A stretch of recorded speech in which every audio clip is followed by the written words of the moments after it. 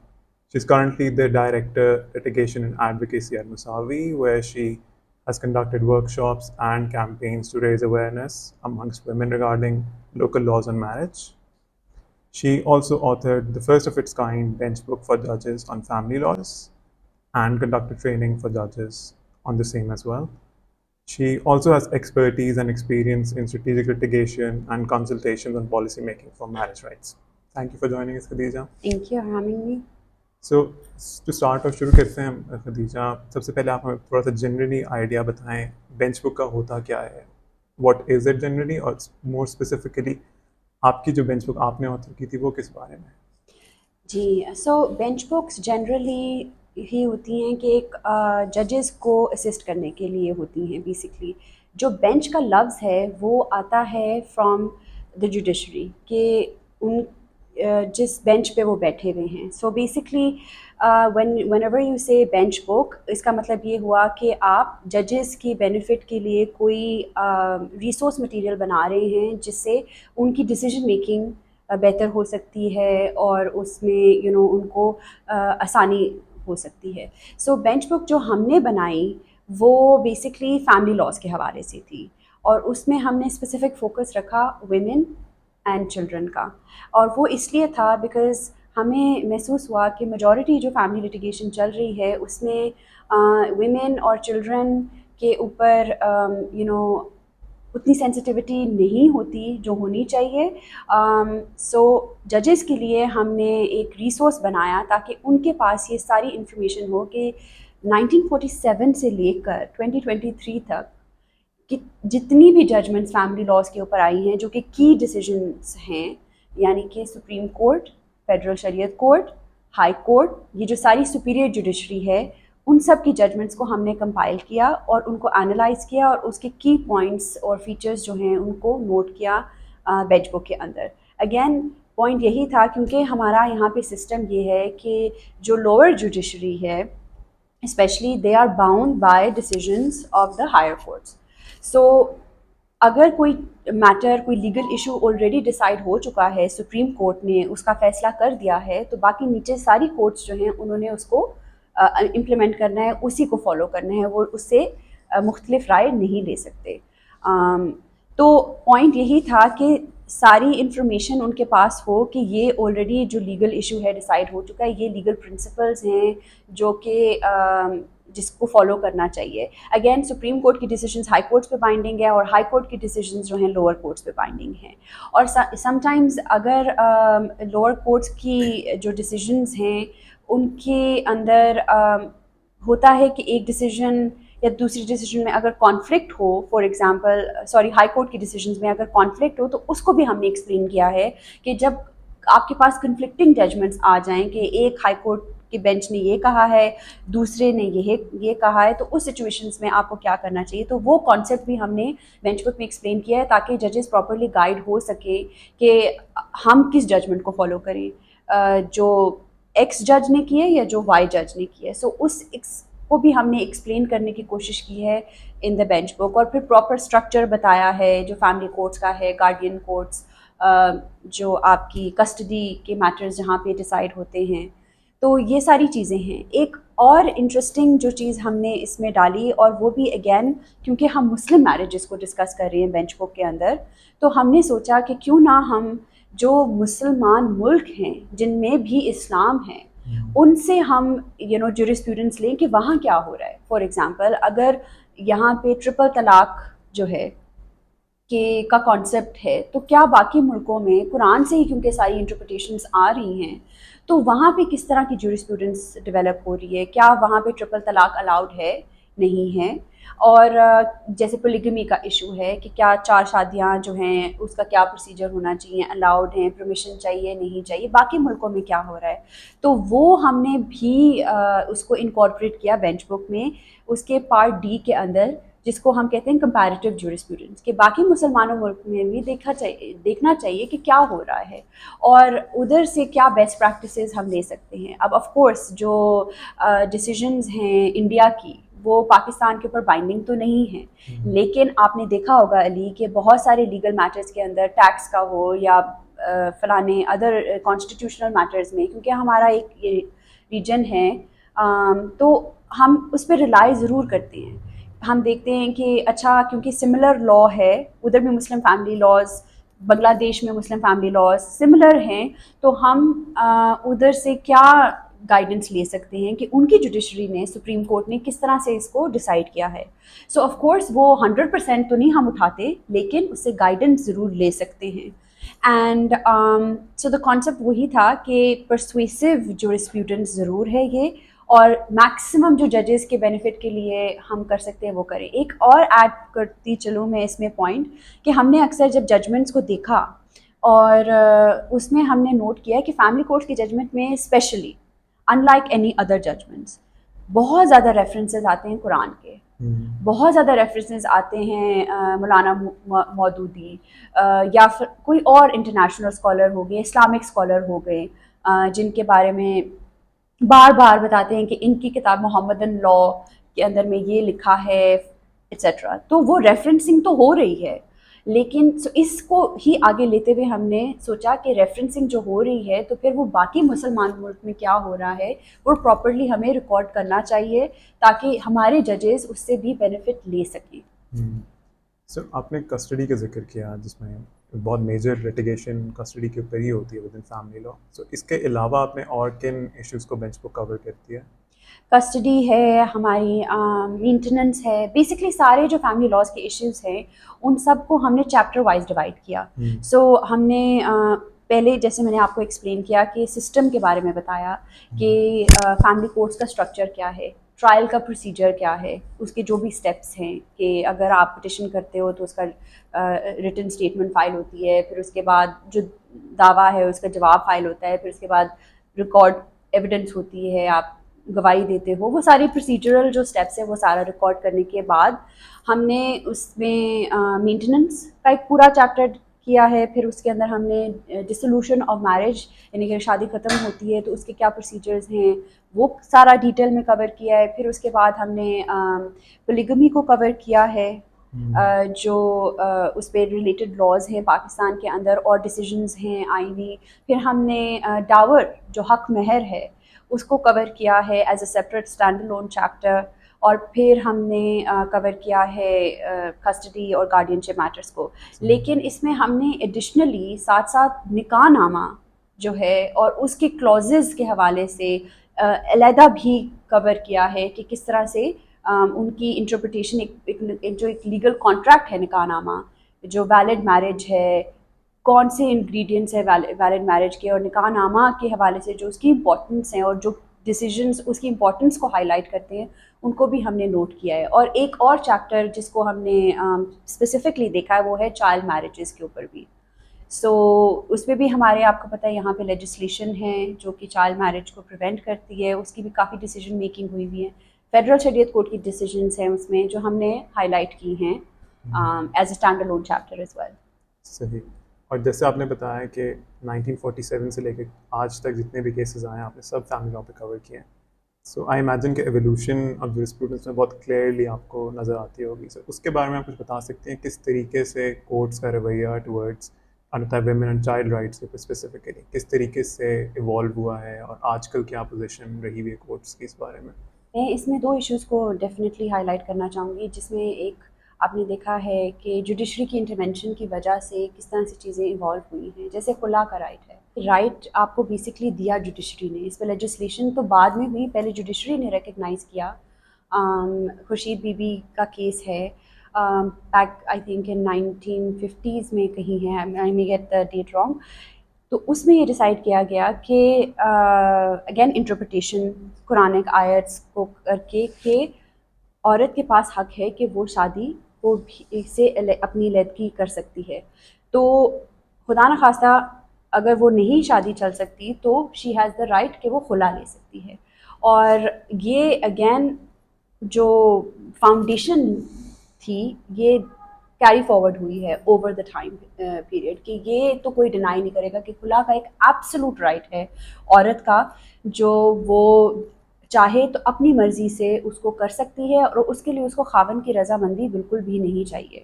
تو یہ ایک چیز ایوالو ہوئی اور جو لے کے ہم آتے ہیں آج تک ایک ایبسولوٹ رائٹ کے فارم کے اندر وہ اب آ گئی ہے اور جس میں کوئی اب ڈسپیوٹ وغیرہ نہیں ہوتا. دوسرا ایک کیس ہے جس میں اگین کافی ڈسپیوٹ تھا پہلے لاء کے اندر کہ کیا عورت جو ہے وہ خود سے شادی کر سکتی ہے کہ نہیں, کیا اس کے پاس یہ اختیار ہے یا اس کو ولی کی اجازت ہی لینا ہے اور وہی ضروری ہے.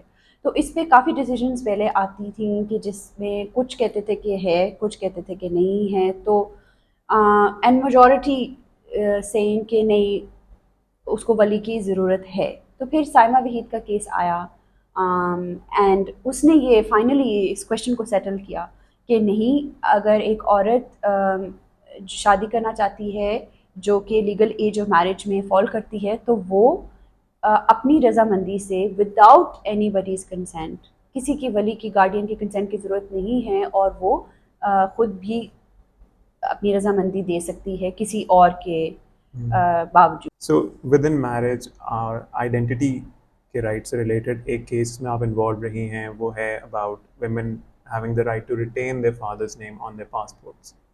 سو اس کے بارے میں تھوڑا سا بتائیے کہ کیس میں کیا کس بارے میں اس میں پروگریس کیا رہی ہے ابھی تک. جی سو بیسکلی یہ کیس میں نے فائل کیا تھا. بیسک اس میں بات یہی ہے کہ عورت جو پروسیجر ہے کہ جب آپ کی شادی ہوتی ہے اور آپ اس کو رجسٹر کرانے جاتے ہیں, جیسے میں نے کرانے گئی تھی, تو وہ آپ سے پوچھتے ہیں کہ آپ جو ہے اپنا فادر کا نام رکھنا چاہیں گی یا آپ اپنے ہسبینڈ کا نام اڈاپٹ کرنا چاہیں گی. تو اس میں آپ کی چوائس ہوتی ہے جو نادرا آپ کو رائٹ دیتا ہے کہ you don't need to change your you don't need to reflect that you are daughter wife of, you can just be daughter of. ٹھیک ہے. سو بیسکلی سیکنڈ کالم ہے CNIC کا جس کے اندر میں نے اپنے ہسبینڈ کا نام نہیں ڈلوایا, اپنے فادر کا نام ڈلوایا جو کہ نادرا نے مجھے رائٹ دیا تھا. آفٹر دیٹ جب میں اپنا پاسپورٹ بنانے گئی تو وہاں پہ انہوں نے کہا کہ آپ کو واپس جائیں, CNIC اپنا اپڈیٹ کرائیں اور اس کے اندر وائف آف لکھوائیں, تب ہی ہم آپ کا پاسپورٹ جو ہے ایشو کریں گے, مطلب اس کی اپلیکیشن پروسیس کریں گے. میں نے ان سے کہا کہ یہ کیسے ہو سکتا ہے کہ نادرا جو ہے وہ ڈٹرمن کر رہا ہے میری آئیڈینٹی اور وہ مجھے یہ رائٹ دے رہا ہے, لیکن آپ اس رائٹ کو نہیں ایکسیپٹ کر رہے اور کہہ رہے ہیں کہ آپ جا کے چینج کروائیں اس کو. انہوں نے کہا NADRA is an autonomous body, ہمارے اپنے رولز اور ریگولیشنز ہیں اور ہم اس کو نہیں فالو کرتے. سو وہ پاسپورٹ آفس نے ریفیوز کر دیا میری اپلیکیشن. اس کے اوپر میں نے نادرا سے کنسلٹ کیا بعد میں اینڈ آئی سیڈ کہ وائی از دس ڈسکرپنسی. دونوں ڈپارٹمنٹس منسٹری آف انٹیریئر کے انڈر فال کرتے ہیں, تو ایک آپ کو کہہ رہا ہے کہ اگر آپ ملک کے اندر رہنا چاہتی ہیں تو تب تو آپ بیٹی بن کے رہ سکتی ہیں, لیکن اگر آپ نے ملک کے باہر ٹریول کرنا ہے تو پھر آپ کو بیوی بننا پڑے گا, لازمی ہے, ہم تو پھر ایشو ہی نہیں کریں گے پاسپورٹ.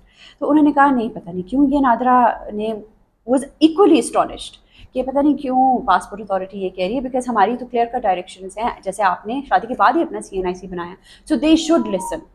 تو یہ تو آپس میں مجھے لگا کہ ان کی کانٹرڈکشن ہے, ان کی کوئی کنیکشن ہی نہیں ہے, نہ یہ ڈسکس کرتے ہیں ایک دوسرے کے ساتھ چیزیں.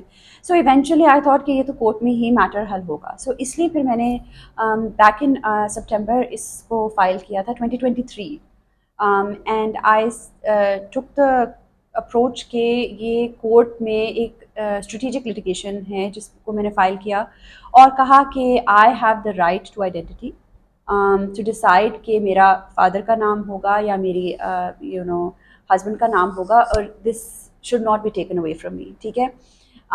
سو میں نے کورٹ سے ایک ڈکلیریشن مانگی ہے کہ وہ ڈکلیئر کریں کہ جو نادرا پاسپورٹ کی پالیسی ہے وہ ڈسکریمنیٹری ہے, کیونکہ ہسبینڈ کے پاسپورٹ کے اوپر تو آپ کو نہیں ریفلیکٹ کرنا ہوتا اس طرح کی چیز, نہ ہسبینڈ کی CNIC پہ کچھ آتا ہے, تو یہ عورت کے اوپر کیوں برڈن ہے کہ وہ میرج کو پروو کرے, بچوں کی ویریفیکیشن کرے, وہ ساری چیزیں. So it was not making sense. اب اس میں the case went on you know the regular, آپ کو پتہ ڈیلیز وغیرہ ہوتی ہیں، لیکن during the case significant developments took place. مثلاً ہمارے کیس میں اٹارنی جنرل کے آفس سے آ کے اسٹیٹمنٹ ریکارڈ کرائی گئی تھی کہ we agree with the petitioner stance, یعنی کہ حکومت کا جو لیگل مائنڈ ہے، جو اٹارنی جنرل کا آفس ہے، وہ کہہ رہا ہے کہ لیگلی اسپیکنگ جو یہ پٹیشنر کہہ رہی ہیں یہ ٹھیک ہے. اس کیس کے اندر despite that ministry of interior کے جو آفیسرز آئے تھے انہوں نے کہا نہیں ہم پھر بھی جواب جو ہے فائل کرنا چاہیں گے. اب انفارچونیٹلی مائی جج got transfer to Multan, the case got further delayed. اب جب واپس جب نیکسٹ ہیئرنگ ہونی تھی تو اس کے اندر منسٹری آف انٹیریئر نے ریٹن رسپانس فائل کیا اور کہا کہ نہیں ہم اس کو نہیں الاؤ کر سکتے، ایک پنڈوراز باکس کھل جائے گا، پتہ نہیں کون کون سے جو ہے نا ملک میں پرابلمس کریٹ ہو جائیں گے، چائلڈ ٹریفکنگ ہو جائے گی، ابڈکشنز ہو جائیں گی، انہیریٹنس کے ایشوز ہو جائیں گے، مطلب you name it and that was on the list کہ یہ ہم بس نہیں کر سکتے. So basically they properly contested the petition.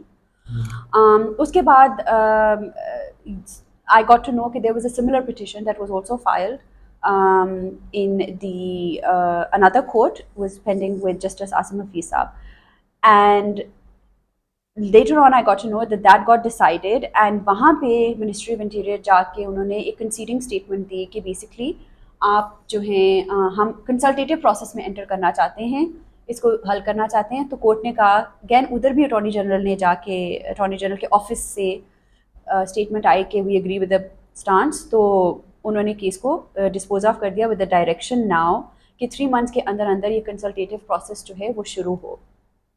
بیچ میں شاید آپ نے دیکھا ہوگا علی کہ ڈی جی پاسپورٹ بھی آئے ایک جیو کے انٹرویو کے اوپر آفٹر مائی انٹرویو، اور انہوں نے بہت ہی کنٹروورشل اسٹیٹمنٹ وہاں پہ دی کہ جو ہے ہم ایکس ہسبینڈس کے نام بھی عورت کے ڈیورسڈ ویمن کے پاسپورٹ کے اوپر جو ہیں کنسیڈر کر رہے ہیں کہ کریں، یعنی اب ان کی ذاتی رائے تھی یا کیا تھی، but it was very reckless I would say کہ اس طرح کی آپ اسٹیٹمنٹ دے رہے ہیں نیشنل ٹی وی کے اوپر. اینڈ وہ was in direct response to what I had said which was کہ میں تو صرف ایکسپلین کرنا یہ چاہ رہی تھی کہ دیکھیں یہ جو آپ کی پالیسی ہے اس کی کوئی لاجیکل سینس نہیں بن رہی، کیونکہ اگر ایک عورت جو ہے اس کی ڈیورس ہو گئی ہے تو وہ اپنے ہسبینڈ کا نام تو نہیں رکھے گی نا پاسپورٹ کے اوپر، وہ تو اپنے فادر کا نام ہی رکھے گی، because that fact can not change that she is her father's daughter. یہ تو ایک بایولوجیکل فیکٹ ہے which will remain, but husband کا نام تو بار بار نہیں پھر چینج کرے گی نا بیکاز دیٹ. تو اس کو ایکسپلین کرنے کے لیے میں نے یہ پوائنٹ بولا تھا. اٹ واز ناٹ کہ ڈی جی پاسپورٹ اس سے آئیڈیا لیں اور کہیں کہ نہیں ایکچولی آپ صحیح کہہ رہی ہیں ہم نا ایکس ہسبینڈس کا نام ڈیورسڈ ویمن کے پاسپورٹ میں بھی ڈال دیں گے. سو اٹ واز رادر اسٹرینج کہ وہ اس طرح کے. پھر آپ نے دیکھا ہوگا بہت زیادہ بیک لیش آیا، پھر ان کو وضاحتیں کرنی پڑی کہ نہیں ایسی کوئی پالیسی نہیں ہے، بس ہم کہہ رہے تھے کہ یہ چیزیں دیکھنی پڑیں گی پاسپورٹ کی پالیسیز کے اندر ڈفرینٹ ڈائمینشنز ہیں جن کو دیکھنا پڑے گا ایٹسیٹرا. سو یہ ساری چیزیں ہوئیں. But I guess because of the media hype and everything also اس میں ہمارے پاس آرڈر تو آ گیا ہے، لیکن again there is no implementation of that order till date, like till speaking today. میرے انٹرویو کے بعد پرومس کیا گیا تھا محسن نقوی صاحب نے کہ ایک کمیٹی فارم ہوگی، انٹیریئر منسٹری نے کہا تھا کہ ہم اس کو ڈیلیبریٹ کریں گے، اس کو ڈسکس کریں گے. آج تک وہ کمیٹی نوٹیفائی نہیں ہوئی. My Geo interview was on 24 May.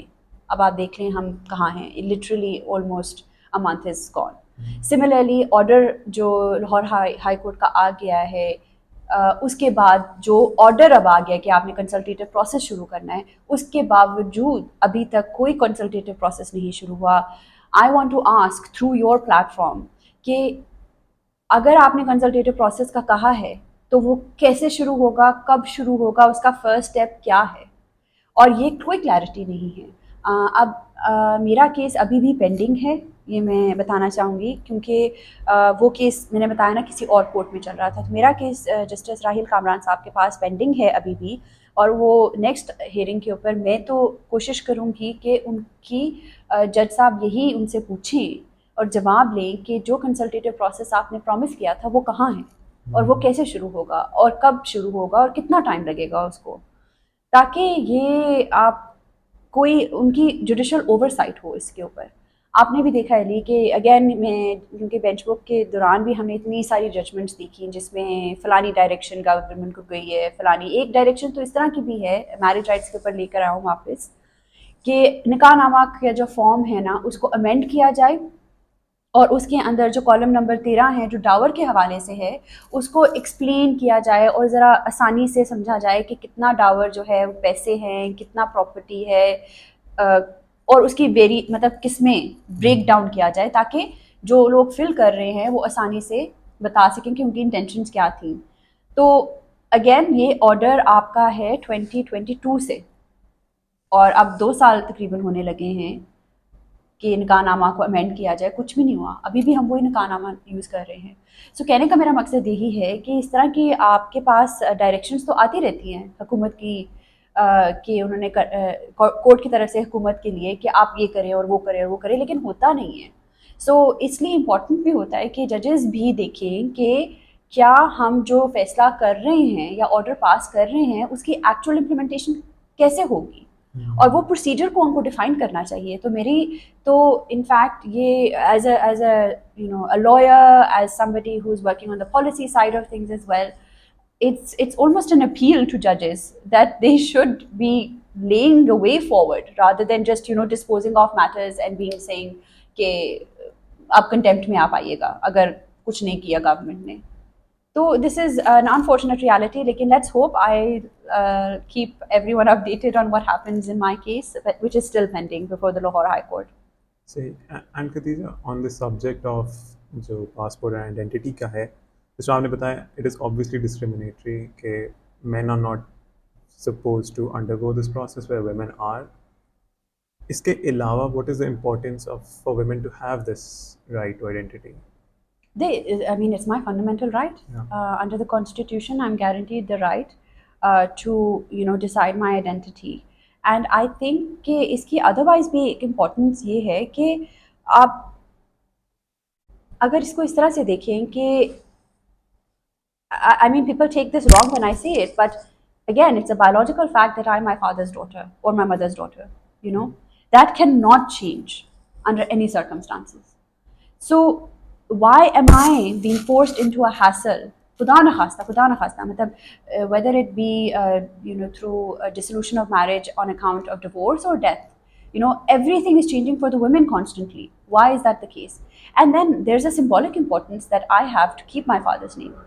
There are so many women that also don't want to retain their father's name. Their fathers are never even in their lives. They're completely absent. Some parents are also some fathers are also domestically abusive.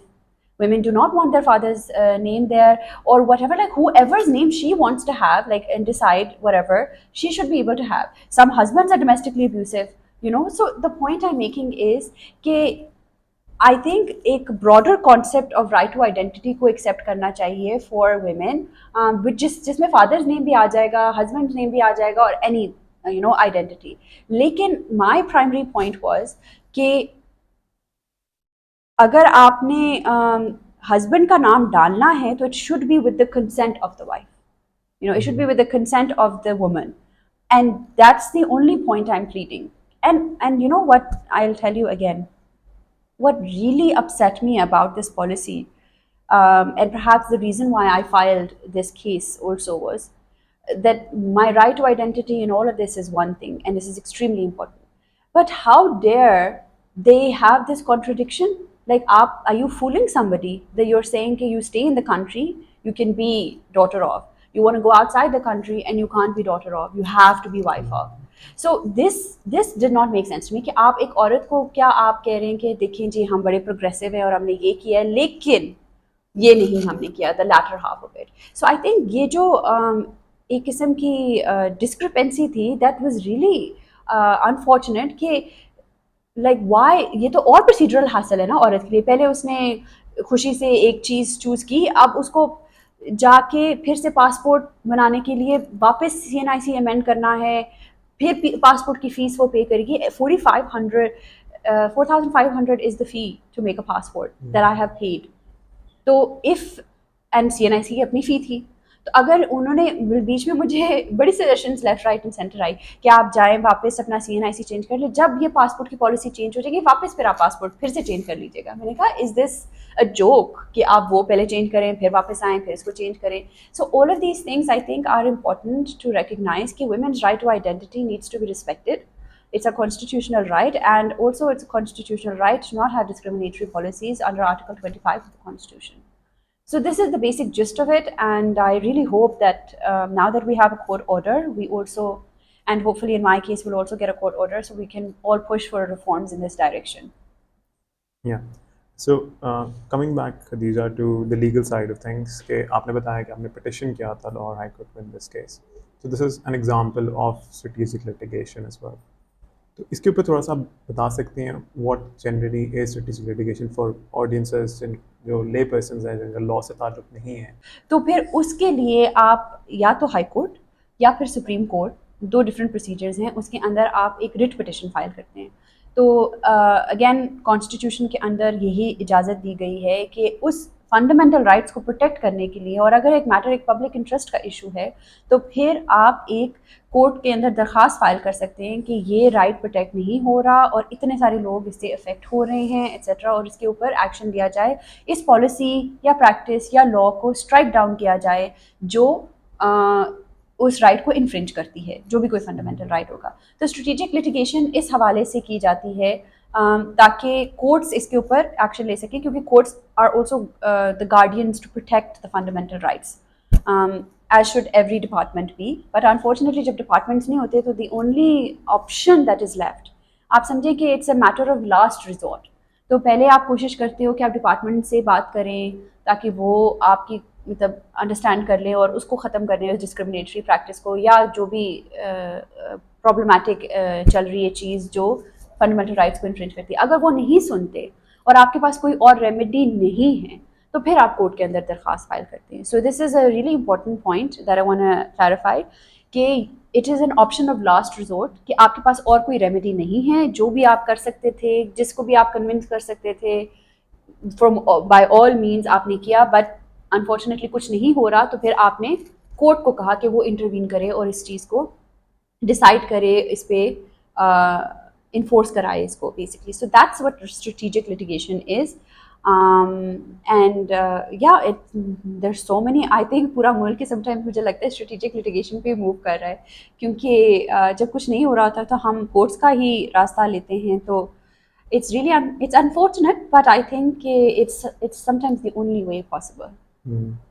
So جیسے earlier بھی آپ نے بتایا کہ بہت سارے women's rights related cases جو ہیں وہ بھی ویمنز رائٹس ریکگنائز ہوئے through strategic litigation as well in Pakistan. So اس میں کوئی کی کنسیڈریشنز ہوتی ہیں دیٹ اگر کوئی اسپائرنگ اسٹریٹجک لٹیگیٹر ہے جو کسی ایشو کے اوپر کرنا چاہ رہا ہے, what are some things, what are strategies that they can use to develop a case, to develop an argument? That is really dependent on the case, کہ کس نوعیت کا کیس ہے اور کس ایشو کے اوپر ہے. اور اگین آئی تھنک کہ for any future litigator I would say کہ you have to first make sure کہ all other doors have been closed.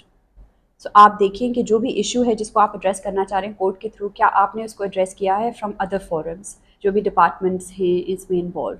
So you make sure you have written responses at best as possible. You know, not always will you get written responses, کیونکہ وہ بھی ان کو بھی پتہ ہوتا ہے کہ آپ کدھر جا رہے ہیں اس کو لے کے, اسپیشلی اگر ان کو پتہ چل جائے کہ آپ لائر ہیں تو پھر تو ان کو ڈیفینیٹلی پتہ ہے کہاں جا رہے ہیں. اس لیے میرے پاسپورٹ کیس میں مجھے آج تک کبھی بھی کوئی ریٹن پالیسی نہیں دی. میں نے کہا بس یہ ہماری پالیسی ہے, تو میں نے کہا ریٹن کدھر ہے, تو انہوں نے کہا ریٹن تو ادھر ادھر, یو نو. سو ریٹن آپ جتنے بھی رسپانسز لے سکتے ہیں ڈپارٹمنٹ سے آپ ان کو لیں, کیونکہ زبانی کلامی بات اور ہوتی ہے, جو رائٹنگ میں ہوتی ہے اس کے اوپر تو پھر ان کو جواب دینا ہوتا ہے, رائٹ, کہ یہ آپ نے آپ کے ڈپارٹمنٹ کے سگنیچرز ہیں, یہ آپ کا آفیشیل اسٹانس ہے, ہم مس انٹرپریٹ نہیں کریں. تو فار ججز clarity all this should be a part of your preparation, کہ آپ نے وہ سارے ایونیوز کو ایکسپلور کیا ہے. دین آئی وڈ سے جس لاء کو آپ چیلنج کر رہے ہیں اس کے اندر بھی آپ دیکھیں کہ کوئی اس طرح کے کمپلینٹ میکینزمس تو نہیں ہیں جو آپ شاید مس کر گئے ہیں. کیونکہ ہوتا ہے نا سم ٹائمس کہ اگر آپ